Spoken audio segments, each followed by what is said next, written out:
The world feels surrounded by the coronavirus, but God surrounded us by His Holy Spirit.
Ginahangit kamo sa pagampo. O Diyos nga balaan, salamat ni aning higayon na pod sa adlaw ipapahulay nga kami magadayig sa imong ngalan ug sa kamatuoran. Karong ka adlaw ipapahulay panalangini ang matag usa kanamo ang mga viewers nga napa sa ilang mga panimalay, ang uban sa mga simbahan. Panalanginan nimo Ginoo bisan ni ani nga sitwasyon apan nagpasalamat ug namalipayon kami nga kami nagadayig diha kanimo Ginoo. Salamat sa imong pagtubag sa akong pagampo sa ngalan ni Hesus nga manluluwas. Amen. Happy Sabat na pod kanatong tanan mga kaigsunan. Atong pasalamatan ang Ginoo nga sa gihapon nagpakamaayo siya kanato. Labi na sa atong mga viewers karon sa nagkalain-lain nga mga nasod ni aning kalibutana. Ako magaingon, ang Ginoo magapatalangin kaninyo na baos tanan bisan ni aning nga sitwasyon. Ang Ginoo anaa gayud kanato. Labi na sa to ang wala pagyoy nakaimbento na vaksin sa tibuok kalibutan sa mga virus apan pasalamatan gyapon natong Ginoo nga hangtod karon siya nagapakamaayo kanato. Sa atong mga viewers na naglaing-laing nga manasod gikan sa ato ang district dire sa Pagadian o sa kasikbit nga mga probinsya o sa mga syudad, ako magaingon happy Sabat kanatong tanan. Labi na sa atong mga viewers na naglaing nasod sa Amerika, Canada, Thailand, Indonesia, Malaysia, o uban pang kadapit sa kalibutan. Ako mag-ingon happy Sabat o gayhop nga naa kamo sa mayong panglawas. So pasalamatan nato sa ang Ginoo tungod kay siya naga-provide kanato og screen nga pinaagi sa ako ang ginikanan nga grabe mo suporta sa buhat. Ug salamat ninyo nga kamo nag-provide sa ato nga screen nga makita usab ninyo ang ato ang mga puntos sa atong mga wali nga pag-isgutan nato karong kagabhion. So ang title sa atong mensahe karon, the first two questions. Nga kini makita sa Genesis chapter 3 verse 9 and Matthew chapter 2 verse 2. So diri nato makita mga kaigsunan nga naay duha ka pangutana. Primero gayod nga mga pangutana nga na-mention sa Old Testament and na-mention dito sa New Testament, sa Genesis then sa Matthew. So ang pangutana kinsay nangutana o kinsa poy gipangutan-an niani mga kaigsunan nga mga katawhan. So mao kini atong suhito karong adlaw ipapahulay. The first two questions.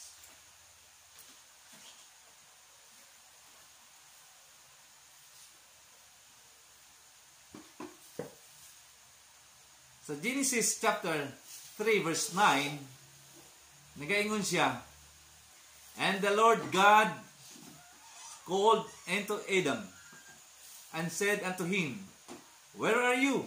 Mauning primero gayod nga pangutana mga kaigsunan nga mismo ang Ginoo nangutana kang Adan ug ni Eva. Nganong nangutana man siya mga kaigsunan? Kung tanaw nato ang background sa maong kapitulo, sa maong sugilanon, nasayod gid kita mga kaigsunan nga si Adan ug si Eva nakasala sila gumikan sa pagsupak sa balaod sa Ginoo sa maura gyud nga pagkaon nga dili unta ipakaon. Apan gikaon nila hangtod nga sila nakasala ug hangtod sila nagtago-tago diya sa presensya sa Ginoo tungod kay sila hubo na sa tubangan sa Ginoo. Ang himaya sa Ginoo wala na kanila. Hubo sila sa tubangan sa Ginoo. Mohinungdan mga kaigsunan nga si Ginoong Hesus nangita kanila. Where are you? Asa naman ka, Adan? Asa naman mo? Ing-ani ang atong Ginoo mga kaigsunan. Bisan sa atong pagkamasalaypon sa iyang atubangan, pangitaon gayud ta sa Ginoo tungod kay siya nahigugma sa matag usa kanato. Point number 1 mga kaigsunan. Duha ra gini ka punto ang atong isgutan karong adlaw ipapahulay. Point number 1, God seeking the sinners. Yung dumana ito mga kaigsunan, dari sa Old Testament, ang Ginoo nangita sa iyang mga katawhan nga makasasala. So pagkanindot di ay sa atong Ginoo, siya nangita. Asa naman mo, Adan? Asa naman ka, Eve? Sumao kini ang atong Diyos nga atong gialagaran kay bisan sa atong pagkamagsasala dili gid siya malimot kanato ug siya mangita gayud sa matag usa kanato. Kumusta usab sa atong iglesia makigsunan ko na ay mawala, na ay maluya sa pagpangalanggan, ato bang ipangita? Asa naman sila karon? Ato bang gitanaw ang libro sa iglesia? Kinsay wala nagsimba, kinsay wala na, ato bang ipangita? Apan ang Dios mga kaigsunan, pangitaon kita niya kung kita makasala diha sa iya nga presensya.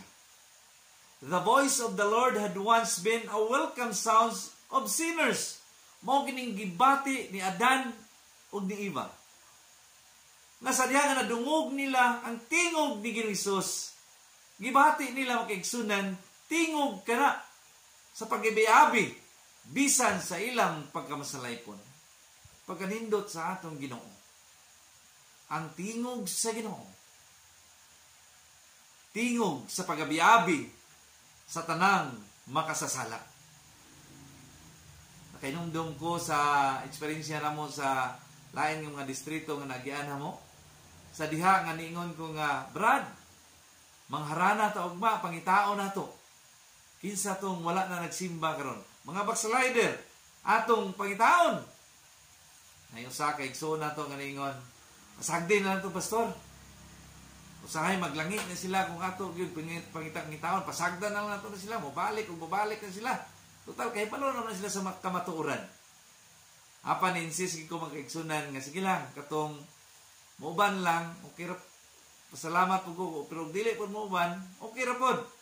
Sabi ninyo, yadtuan namo, giharanahan namo, kaluoy sa Ginoo.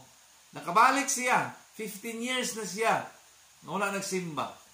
Apan nagpasalamat siya, kay gibisitahan, ug hangtod karon panahon na, nahimo siya nga lig-on, nga church elder sa maong iglesia. So ingani, ang Ginoo, mangita siya sa iyang makatawhan, ug ang iyang tingog nabati gayon ni Adan ug ni Eva nga usa ka tingog sa pag-abi-abi.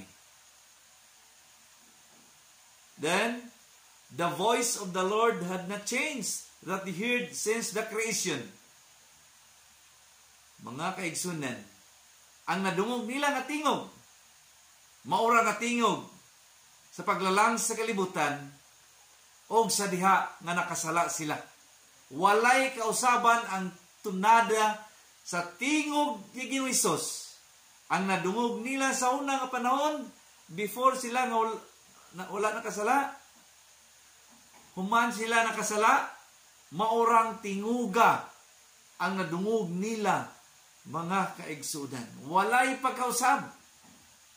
Usahay, kunay makasala, labi na sa tuang doon sa panimalay, mausab gid kita ang atong tingog. Kay tawahanon naman ta. Apan, ang atong Diyos, walay kausaban ang tingog. Wala pa nakasala si Adan ug si Eva, o sa diha nakasala sila, maurang tinguga ang nadungog nila sa diha nga nangita si Ginoong Hesus. It sounds of humility, mga kaigsunan. Nabati nila ang tingog sa pagpaubos sa kaugalingon. Tingog sa maila na to. Pagpaubos ni Ginoong Hesus kay siya man gyud ang simbolo o example sa pagka-mainugsanon. Ug mao kini ang tingog nga nadungog ni Adan ug ni Eva. Tingog sa pagpaubos sa kaugalingon. And it sounds of love and forgiveness. Kanindot sa maong tingog ni Ginoong Hesus. Tunada sa gugma ug pagpasaylo. Mo hinungdan, mo kining gibati ni Adan ug ni Eva. Bisan sila nakasala at ubangan sa Ginoo. Apan ang tingog sa Ginoo nga nadungog nila, tingog sa pagigugma, tingog sa pagpasaylo sa ilang mga kalapasan. Mao kini ang nadungog ni Adan ug ni Eva. Sa diha nga nangita ang Ginoo ang primero gayud nga pangutana, where are you? Asa naman ka Adan? Asa naman ka Eve? Sa diha nga nadungog nila kini nga mga tingog. It sounds of love and forgiveness. Ingani ang atong Ginoo. Ingani gayud ang atong Ginoo, mangita siya sa matag usa kanato. Tanaw na to ang Genesis 3 versikulo 21. And to Adam also to his wife did the Lord God make coats of skins and clothe them. Pagkanindot sa Ginoo, tungod kay nakita ni Ginoong Hesus nga hubo sila sa ilang kaugalingon. Ang Ginoo nag-provide og panit sa mananap, kay ang solusyon nga gihimo ni Adan og ni Eva, mga kaigsunan, kanang naghimo silang solusyon, nga ang ilang solusyon nagtahi-tahi sila sa ilang mga sinina pinaagi sa mga dahon sa kahoy. Apan ang kung kita mo sanksyon sa to ang nga problema diya sa Ginoo, siyang provide kanato og mas labaw pa, kanindot o kadurable kaysa to ang solusyon nga kaugalingon kontra sa solusyon sa Ginoo. Ang solusyon sa tao nga sila hubo, nagtahi-tahi lang sila og dahon sa kahoy, apan ang Ginoo nag-provide gayud og panit sa maong mananap nga inosente nga mananap nga gikuha nila ang panit mao ang gitabon sa hubo nila nga lawas. Nagaingon diri, in the making of coats of skins, God effect was telling Adam and Eve that their fig leaves were insufficient as well. Insufficient. Dili gyud sufficiente kanila. Nagatudlo kato gitudloan ni Ginoong sila, mga kaigsunan. As well, he was teaching them without the shedding of blood, which pertain to the animals that give their lives, were types of Christ, is no remission of sin. Katong gihimo ni Ginoong Hesus, mga kaigsunan, nagatudlo kanila. Kanang gihimo ninyo ka solusyon, dili ni siya mulungtad, dili na mo matagbaw ni anak. Apan, kining ako ang gi-provide ka ninyo, gikan sa inosente nga mananap, nga giulaan gayud og dugo, mao ra gid ning makatabon sa inyohang hubo nga mga lawas. Mo't ingnon, mga kaigsunan, without the shedding of blood, wala kitay kapasayloan sa tuang mga kalapasan. O kini nga mananap, mga kaigsunan, nga makita nato sa Balaan Kasulatan, kini ang kapitulo, nagatudlo na kini, mga kaigsunan, sa unahan sa panahon nila. Nagatudlo nga naay gayoy usa katao nga inosente nga kini magaula sa iyang dugo, nga ihalad, magaula sa iyang bililhon nga dugo aron paglukat sa atong mga kalapasan. So kini nga punto, mga kaigsunan, nagatudlo sa unahan nga si Kristo pohon, sa ilang kapanan, si Kristo pohon, siya na ang halad nga buhi, nga iula niya ang iyang dugo, nga precious nga dugo, dito sa Kalbaryo sa cross, aron kitang tanan mapasaylo sa tanan nato nga kalapasan. Bisan sa pagkahubo nato sa himaya sa Ginoo, kita tabunan sa Ginoo sa iyang bililhon nga dugo, ug dili na makita kanato ang atong mga kasaypanan nga atong gipanghimo. Mao kini sa diha nga ang solusyon sa tao maghimuhimo ra og ilahang kaugalingon nga solusyon, kining mga dahon sa mga kahoy malaya ra ni. Apan, mga kaigsunan, naghimo gayud ang Ginoo og solusyon nga maayo sa ilang kapanahonan nga sumala sa atong gibasa nga nagpreparar ang Ginoo og panit sa mananap nga gitabon sa ilang hubo nga maong lawas nila, ug wala na nakita ang malaway nga ilang mga binuhatan tungod sa solusyon sa Ginoo. Mga kaigsunan, kung naatay problema, sultian na kamo. Ayaw gid kalimti ang Ginoo. Ihatag gayud nato kaniya ang solusyon sa atong mga problema.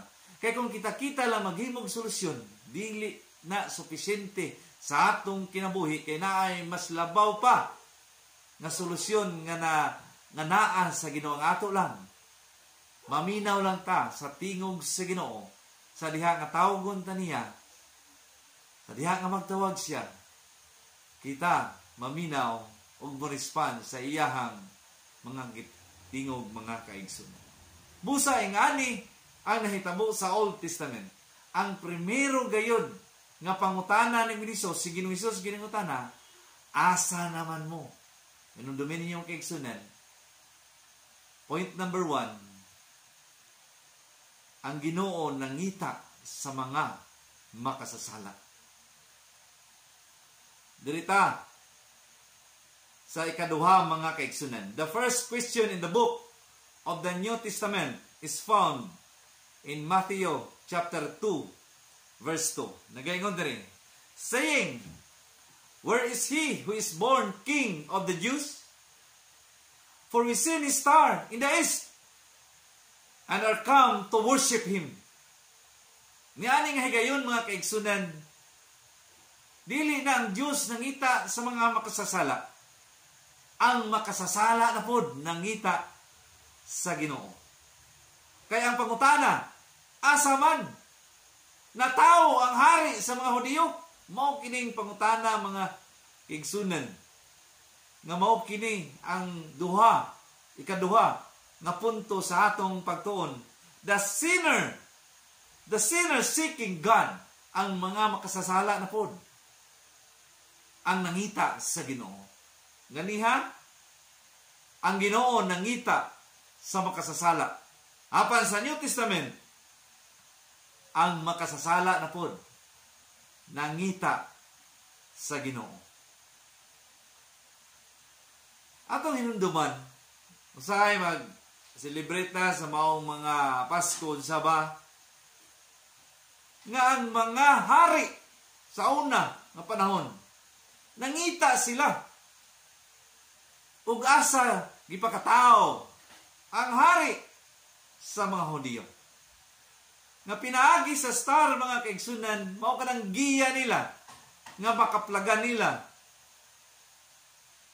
ang Ginoo nga nagpakatao didto sa Bethlehem. So ang makasasala, ang mga tao nangita unsa may purpose sa makasasala nganong pangitaon nila ang Ginoo. Nganong pangitaon man nato ang Ginoo?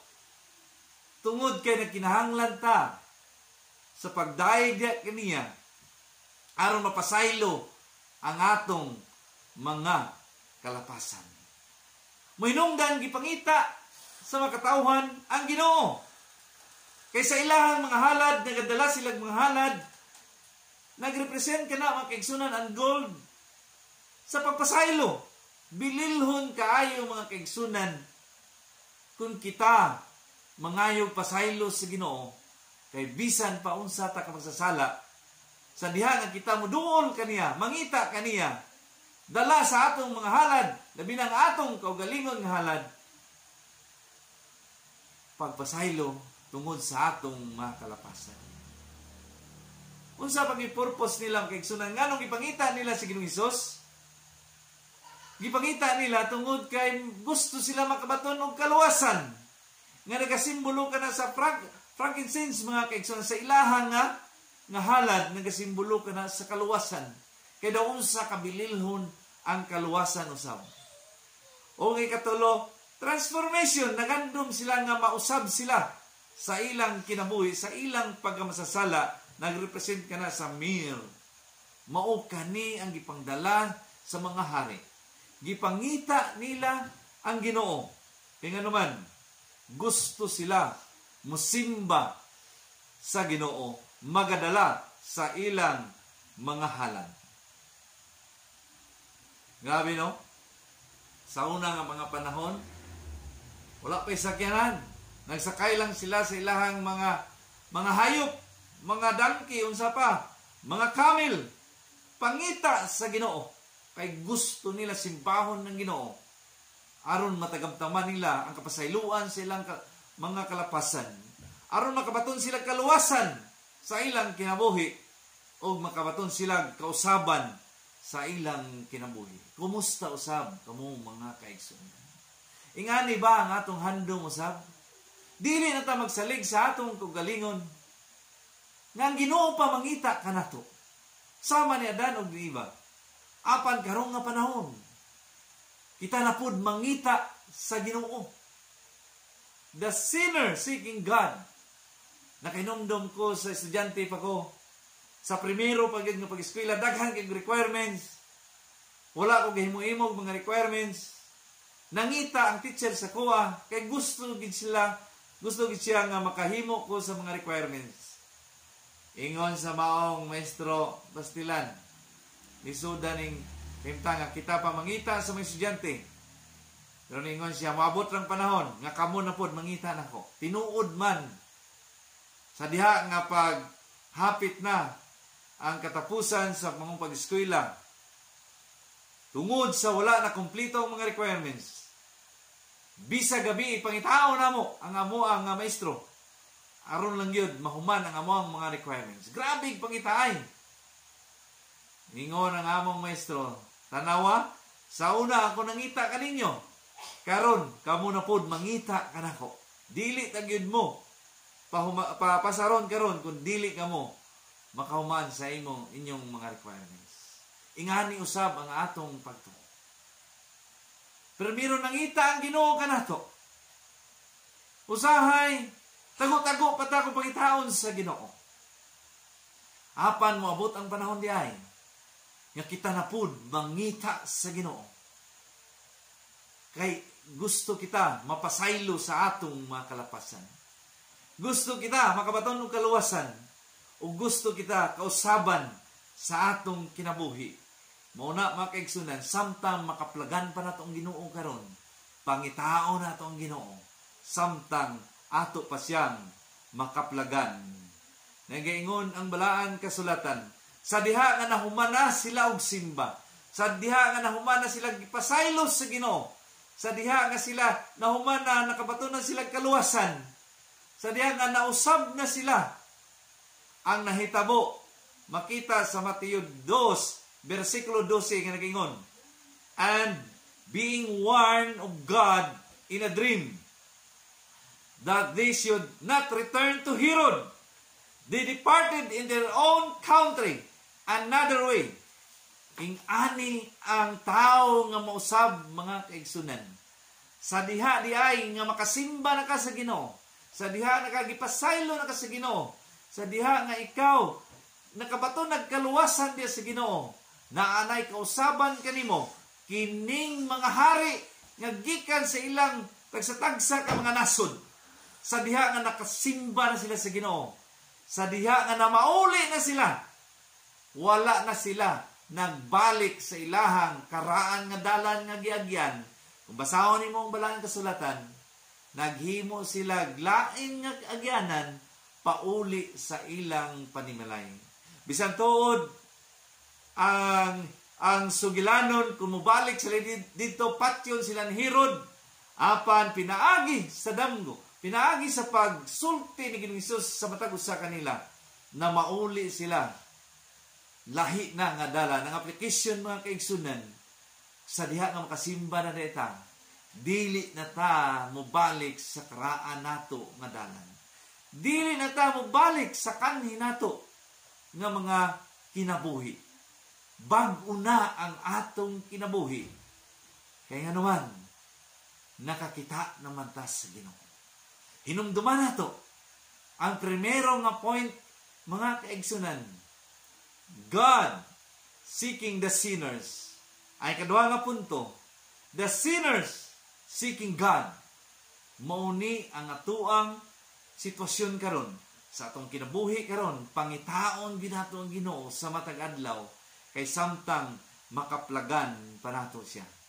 Nagaingon ang Mateo kapitulo 7 versikulo 7, ask and it shall be given.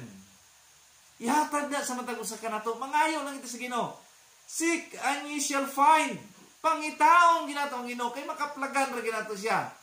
Knock and it shall be open unto you. Ingani ang atong sitwasyon karon, dili nang Ginoo nangita kanato, kita na mangita sa Ginoo aron kita magasimba diha kaniya. Sa katapusan, humanon ako kini nga mensahe sa maong sugilanon. Nakadungog ko sa maong sugilanon sa kuang 1,000 missionary kanhi. Nga karon tuwa na sa eskwela na sa Ayas, sa ka foreigner, di gina ko malimtan ang iyang eksperyensya sa ilang nasod nga na-eksperyensyahan ko dito. Nayo sa ka village, mga kaigsunan, gamay nga village, sa diha nga nagabot ang kalamidad ni ani nga balangay. Nahitabo nga ang matag balay gimasakir sa mga dautan nga mga tao. Daghan kay patay. Nayo sa ka panimalay nga duha ra gid sila nabilin, patay ng ilang mga ginikanan. Ang usa ka tawo ang iyang igsuon sa maron, daghan kay dugo. Iya kanang gialsa, dagan siya palayo. Pagdagan niya palayo, nakit-an man siya sa usa ka grupo sa mga dautan nga mga tao. Gigukod sila. Sa diha nga gigukod sila, nakita sa maong tao nga gigukod sila, gapasaan siya sa iyang pinalangga nga igsoon, kay nangamatay naman ang uban niyang igsoon o ginikanan. Tungod sa kabugat sa iyang dala, maapsan mga siya, gibutang niya ang iyang igsoon ug nagkadugo ang iyang igsoon. Ug didto giligid-ligira niya ang dugo sa iyang igsoon, nabulit siya dugo sa tibok niya nga lawas. Tama-tama nga niabot ang maong mga kriminal. Didto wala gid siya nilihok, nagpapatay-patay siya kay aron maluwas siya sa kamatayon. Sa pagtanaw sa mga kriminal, ningon ang kriminal, patay naman ni sila. Daghan na kayong dugo dahil ni sila. Taod-taod, ningon ang mga leader, tara, mamalit ta. Lakaw na ta, uli na ta. Patay na ning mga tao. Kay murag, sa mga sugilanon, pakanhi na yung mga rido, kintahay. Nga na, nangamatay. Daghan ng mga patay. Apan kining tawana, nagpapatay-patay siya, aron gusto siya maluwas. Wala na kamatikod ang mga kriminal. Nga buhi di ay ang usa ka tao. Nang lakaw sila, paglakaw nila, hinay-hinay bangon ang maong tao. Ug siya nidalagan. Ug naluwas ang iyang kaugalingon. Ang leksyon nga makuha nato, ang tao na luwas tungod sa dugo sa iyang igsoon, nga nabulit siyang dugo, mautong nakaluwas kaniya sa iyang kinabuhi. Sa atong kinabuhi usab mga kaigsunan. Sa Genesis, nagibasa nato chapter 3 kaniha, nga si Ginoong nagkuha gid siyang panit sa mananap aron gitabon sa hubo nga lawas sa iyang linalang nga mao si Adan o si Eva. Ang ilang malapason mga kaigsunan, pinaagi sa dugo sa mananap nga inosente, sila nakabaton og kaluwasan usab. Ug kato nagatudlo na sa kapanahunan nato. Nga pinaagi ra gyud ay ni Hesukristo nga gilansang siya sa Kalbaryo sa krus, pila na kapagtuigan. Gihalad siya og kitang tanan nangaluwas pinaagi sa bililhon niya nga dugo. Busa mga kaigsunan, atong pasalamatan ang Ginoo nga bisan sa atong makasasala gipangita kaniya ug karong nga panahon samtang makaplagan pa nato ang Ginoo, pangitao nato ang Ginoo mga kaigsunan aron sa kapasayloan sa tuang mga kalapasan ug sa diha nga masimba na nato siya, sa diha nga maghalad na ta kaniya, mutalikod kita nga puno na sa kabag-o.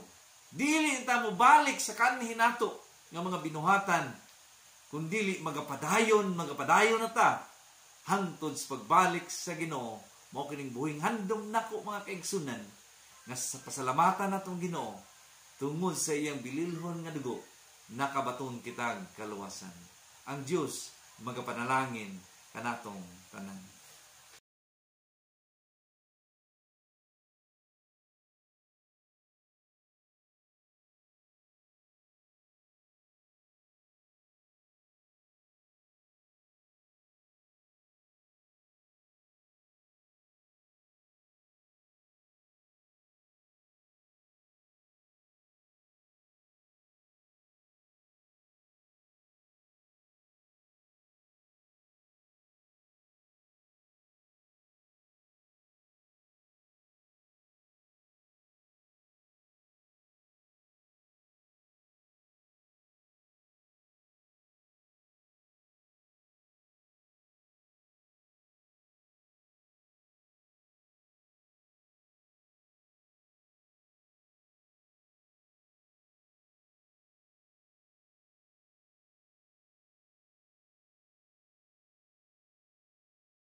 Ako tamo ginahangyo alang sa pagampo.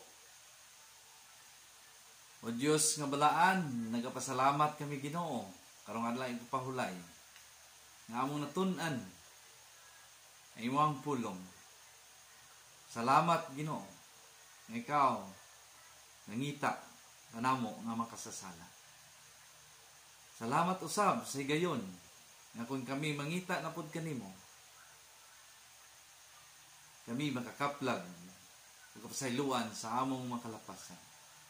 Itugot Ginoo, ang kaluwasan nga nabatna namo karon dili kini mag-agaw sa kaaway, labaw sa tanan ang amuang kabag-o nga nasaksihan o na-eksperyensyahan karon Ginoo. Itugot nga dili na kami mubalik sa kanhi namo nga mga binuhatan nianing kalibutan. Panalangin ni mga viewers karon Ginoo, ug asa man sila karon nahimutan. Ayaw sila kalimti. Gikan sa pisikal, spiritual, sosyal nga mabatna nila Ginoo. Labaw sa tanan kining amoang hiniusa karon nga pagsimba.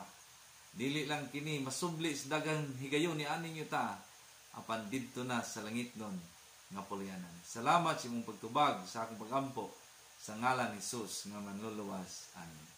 So daghang salamat mga kaigsunan. Nagmalipayon ko nga nakig-uban na pud kamo kanako og hangtod sa sunod Sabado. Ako magaingon ang Dios magapanalangin kanatong tanan.